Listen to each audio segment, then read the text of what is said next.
next up, we have Dr. Zaher Merhi, he of the New Hope Fertility Center. Now, he's working with Dr. John Zhang, who is offering free fertility treatments through a lottery that will be held at 2 p.m. this Friday. Welcome to the show, Dr. Merhi. Can you tell us a little bit about what you do? This is very interesting. Thank you so much for having me. Yes. So yeah, we did this lottery, and it's actually one of probably the biggest giveaway in fertility history. Wow. At New Hope Fertility Center. Dr. Zhang, who's the director and the founder of New Hope, we gave away 30 IVF cycles for. Can you tell us what IVF is for people? Absolutely. Who don't know? IVF is in vitro fertilization. It's a treatment for a couple who's been trying for over 1 year to get pregnant and they can't get pregnant, or of over 6 months of trying to get pregnant if the woman is aged over 35 years old. Okay? So IVF is basically we're making the egg and the sperm meet each other outside the woman's body in an incubator, form embryos, and then choose the best quality embryo.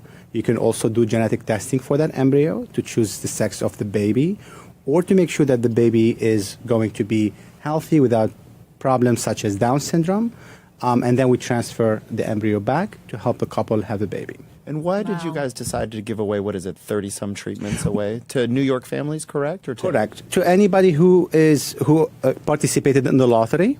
So we have approximately 325 people who participated in the lottery, and 30 people won this lottery. And we gave it because of the National Infertility Awareness Week to enhance awareness for infertility, because as you probably know, infertility is sometimes still considered a stigma, right? And we have to reduce the stigma, right? We want people to more, and the public to know about infertility. We want people to share their problems together in order to kind of understand and realize if they're having problem having babies, right? So that's number one, to enhance awareness. Two is to ensure that patients know the guidelines as to when they need to see a fertility specialist, right? Because there's a lot of people who try for years before they come and see us, and sometimes it's too late. So it's very important to kind of know that, okay, now I've been trying for a year with unprotected intercourse and I can't have a baby. It's time for me to go and see. Right. Why is it so expensive, doctor? Well, it's a good question because it involves a lot of steps, right? Step number one is you need to meet with your doctor. You need to go through a history. You need to do a physical exam. You need to do blood testing and ultrasound. Then you need to get medication, and the medications are expensive. They include pills and shots, right? Daily shots for approximately 2 weeks. Then they include a surgical procedure where we take the eggs out of the body of a woman.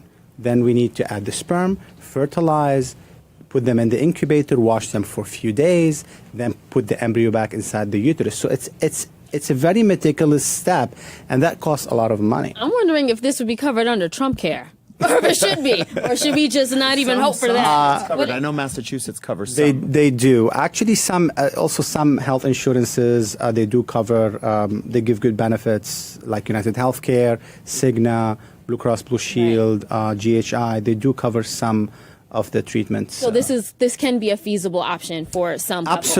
Absolutely. And like I said, in New Hope, we're happy to help couple as much as we can.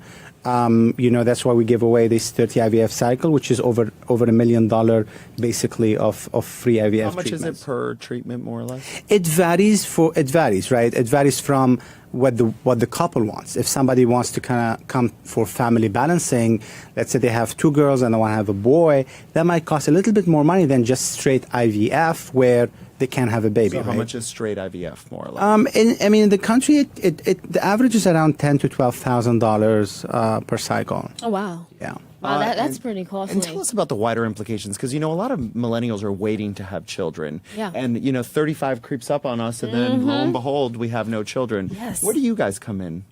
Well, it's part of the National Infertility Awareness Week, is to also educate women and men about fertility preservation, right? Now, men, we don't worry much because they don't go into what the women go through, which is menopause, right? A woman is born with number of eggs, and then she's losing every month, spending these eggs until she goes into menopause. And now she's in her 30s. The decline of the number of eggs increase exponentially. So it's very important to kind of be aware of freezing eggs, which is part of her fertility preservation. Now, do the eggs start to drastically decrease around 30, or is it 35? It varies from person to person, right? Usually in the mid-30s, it starts to decrease exponentially. However, there is a lot of women, you probably heard, they go into early menopause even before age 40, right?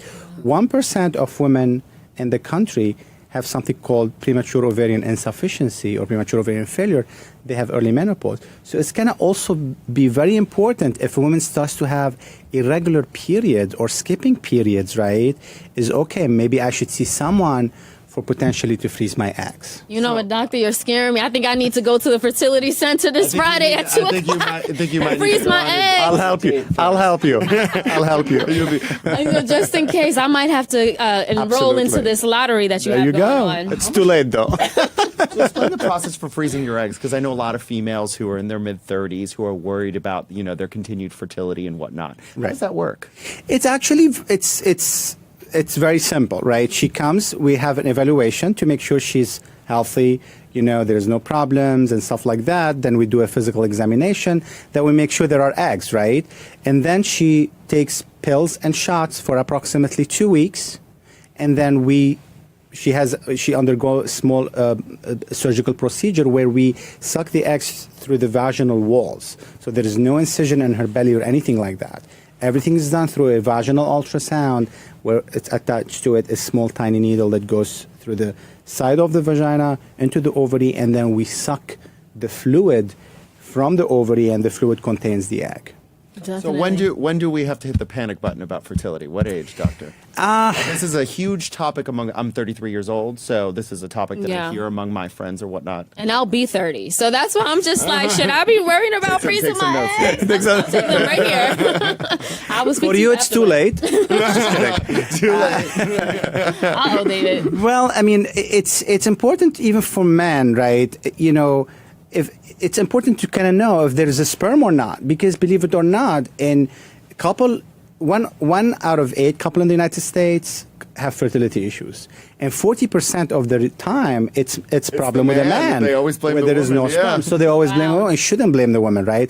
So I would like to have, if I was a single man, to kind of see if I have sperm or not, and test my semen analysis. If it's not that great, you need to kind of see a doctor, a urologist, who works with us to make sure we treat the problem if there's poor sperm. And men should consider also freezing their sperm, right? Yeah, and we need to definitely be educated, because the more you know, the more empowered you are to make the best decision for you, and to even know that you have options. And if you look at the current climate, like David was saying, like millennials are waiting. We have student loan debt. That's right. We're waiting longer to buy homes, and it's even harder to get into your career. That's true. So, and it seems like physically our bodies were created to start having children, I guess, late teens into mid 20s, but because of the political climate and because of other circumstances, we are waiting. But it's really good to know that there are some options available. Yeah. So for women, definitely, if a woman hits mid 30s, she definitely should see someone if she's really planning to have children in the future, to freeze her eggs. Definitely think that. So you don't think she should try at least to have it naturally? Absolutely. Okay. No, absolutely. If she's if she's look, I mean, we have to explore options. This is about options. So I mean, for example, women who have no partner, for lesbian couple, who even for married couple who are not ready yet to have a baby, we still recommend they freeze embryos instead, right? So you get the egg and the sperm, form embryos and freeze them, and whenever they're ready, they come and we can throw one embryo and put back, right? So literally we can turn back time. So Sarah wasn't Oh wrong. wow, look at that. Look at technology. It's Look at always research. better to be safe and prepared than being sorry one day and say, I wish I did this and I wish I did that.